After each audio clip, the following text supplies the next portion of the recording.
para responder essa pergunta, eu vou passar primeiro pela minha própria experiência e depois aprofundá-la.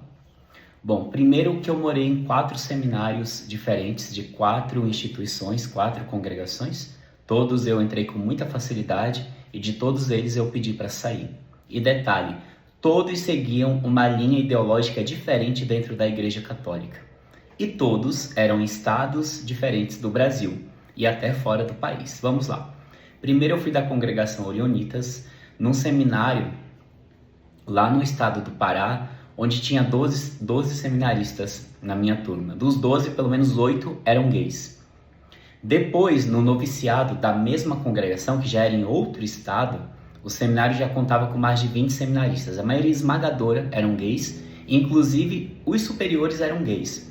Um deles chegou até a fazer chamada de vídeo comigo uma vez por MSN, na época era uma rede social famosa, em que ele se masturbava na chamada de vídeo. Depois, quando eu entro numa outra comunidade chamada Comunidade Missionária Providência Santíssima, já no estado de São Paulo, eu morei em 2 casas religiosas da mesma comunidade, em 2 cidades diferentes. Mais uma vez, a maioria dos seminaristas eram gays, na primeira turma era mais ou menos 18, os padres também eram gays, os superiores, o vice-superior da casa inclusive se relacionava comigo sexualmente, e depois na casa geral que eu morei em Mococa, a maioria esmagadora eram gays, dos seminaristas, missionários e padres, inclusive vários padres de lá foram já envolvidos em escândalos sexuais homossexuais, e uma minoria também em escândalos heterossexuais, e até casos de padres e seminaristas bissexuais que deram problema por se envolver com homens e com mulheres. Saindo de lá, eu fui para uma congregação chamada Joseleitos de Cristo. Nessa congregação, já no interior do Rio de Janeiro, também a maioria dos seminaristas eram gays. Se eu não me engano, a turma era formada por 10 ou 11 seminaristas e ali quase todos eram gays. Se tivesse um que era hétero, era demais. A maioria se relacionava tranquilamente entre si e a homossexualidade era banalizada. Por fim, eu fui de um seminário tradicionalista na Europa, também a maioria era gay. Inclusive, 2 seminaristas desse seminário tradicionalista, chamado Instituto Bom Pastor, saíram do seminário e foram morar juntos como namorados. Portanto, eu fui de um seminário de linha Teologia da Libertação, 2 na verdade, Orionitas e Joseleitos de Cristo, que eram dessa linha ligada a uma igreja mais progressista. Eu fui de um seminário ligado à Renovação Carismática Católica e eu fui de um seminário tradicionalista. Em todas essas vertentes ideológicas dentro da igreja, a maioria dos padres seminaristas que ali conviviam eram gays. Inclusive, eu me relacionei com superiores, eu me relacionei com padres, eu me relacionei com irmãos religiosos devotos e com incontáveis seminaristas e até bispos que eu acabava conhecendo nessas viagens de missão, viagem para participar de algum encontro, de alguma missa. Além de ter morado em todos esses seminários e em quase 7 estados e até fora do país, e sempre a realidade dos gays ser a maioria nessas casas católicas religiosas, eu também fiz parte da CRB. Para quem não sabe, a CRB é a Conferência dos Religiosos do Brasil, um grupo institucional que reúne várias congregações religiosas. Eu participava dos retiros da CRB. E no retiro da CRB eu conheci redentoristas, barnabitas, jesuítas, lasallistas, amigonianos e muitas outras congregações. Em todas essas congregações, a maioria dos meus colegas de convivência ali nos retiros da CRB eram garotos gays, que inclusive alguns eu tenho na rede social até hoje, muitos já saíram das congregações das quais faziam parte e quase todos eram homossexuais. Isso era banalizado, a gente conversava, se relacionava. Quando eu era da parte da Renovação Carismática, eu fiz parte do grupo das Novas Comunidades, também uma maioria formada de gays, e depois quando eu vou para o grupo tradicionalista, aí nem se conta, quase todos eram esse povo do pano e da renda, era tudo gay reprimido, né? Aí não são achismos, eu vivi por dentro, eu vivi muito bem, eu transitei muito no meio católico, em vários aspectos do meio católico, em vários campos ideológicos do meio católico, em várias congregações. Além disso, tive muitas amizades com padres, com congregações. Eu visitava muitas congregações, cito algumas. Eu visitei por várias vezes os agostinianos, tinha amizade. Eu visitei muitos mercedários, eu visitei os carmelitas, eu visitei os arautos do evangelho. Eu visitava porque eu tinha contatos e inúmeras amizades. Eu tinha uma página vocacional no Facebook em 2009, 2008 que bombava, chamava Espaço Vocacional. E muitas congregações faziam propaganda vocacional nessa página. e a maioria desses padres me mandavam mensagens também de cunho sexual, os que pertenciam a essas congregações. Além de tudo isso, eu carregava a curiosidade, né? Por que tantos gays são atraídos ao seminário católico? E aí isso passou a ser uma questão da minha vida, porque não tem como aquilo ser natural. Tinha alguma questão social e talvez psicológica que explicasse esse fenômeno. Então eu fui para os livros. O primeiro livro que eu tive contato, que falava sobre a questão e que afirma com todas as letras que o sacerdócio católico tem se tornado inclusive uma profissão homossexual, é o livro A Face Mutante do Sacerdócio, um livro escrito por um padre católico romano jesuíta, que também escreveu outras obras que falam sobre o tema da sexualidade dos padres e que falam também sobre o celibato. Este padre afirma sobre a homossexualização do clero, em como na maioria das congregações que ele pesquisou, que ele andou lá nos Estados Unidos, a maioria do clero católico era homossexual. Além desse livro, tem este outro de um ex-padre franciscano, Marcelo da Luz, onde ele fala da homossexualidade do clero como predominante.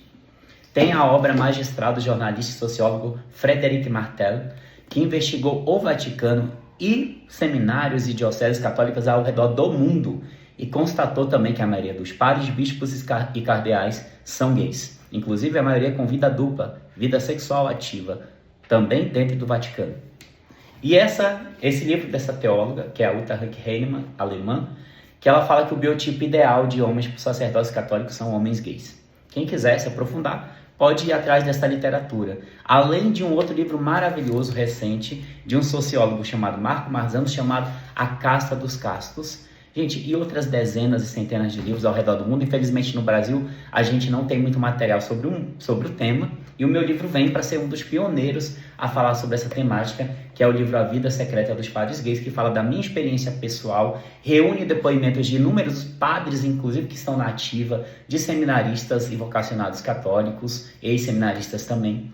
E, além de trazer a minha experiência, o depoimento traz uma farta literatura, a bibliografia é enorme, para que você possa constatar o fato de que, sim, a maioria dos padres são gays.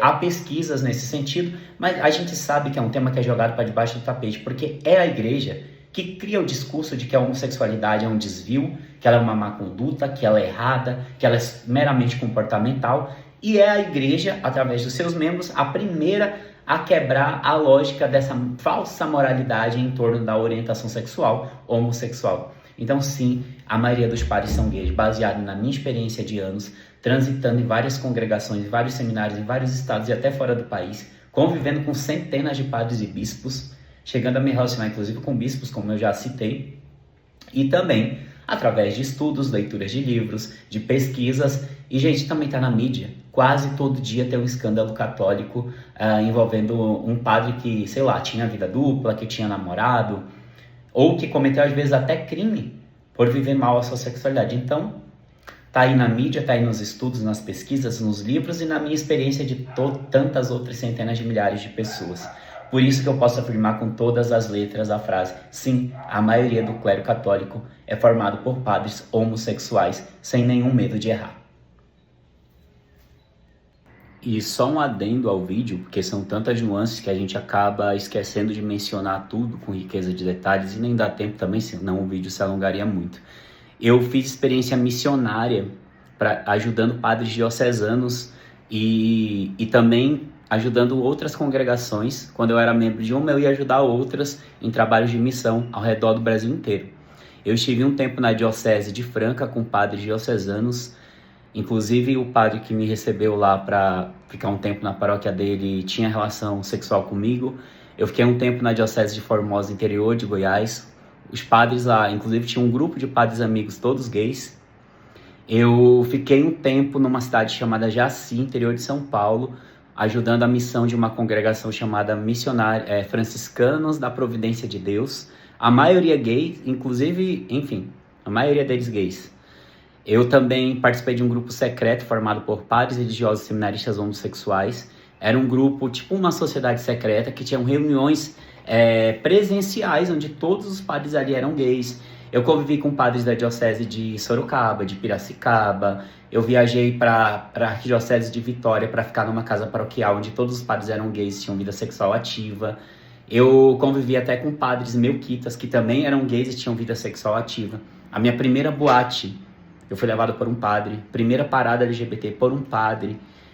Eu perdi às vezes de inúmeros padres que me mandavam, e até hoje, com um livro exposto, me mandam nude ou conversam comigo sobre sexo na rede social. Então isso é totalmente generalizado, sim, e inclusive é banalizado por eles, e provavelmente muitos devem debochar da cara dos fiéis que acreditam piamente que eles são castos, ou que não têm sexualidade, enfim. A maioria é gay, sim, e a maioria não é só gay, como tem uma vida sexual e até amorosa ativa. São inúmeros relatos, inúmeros casos ao redor do mundo inteiro. Estou trazendo a experiência de uma pessoa que foi bem ampla, que foi a minha. Eu estou trazendo livros e dados.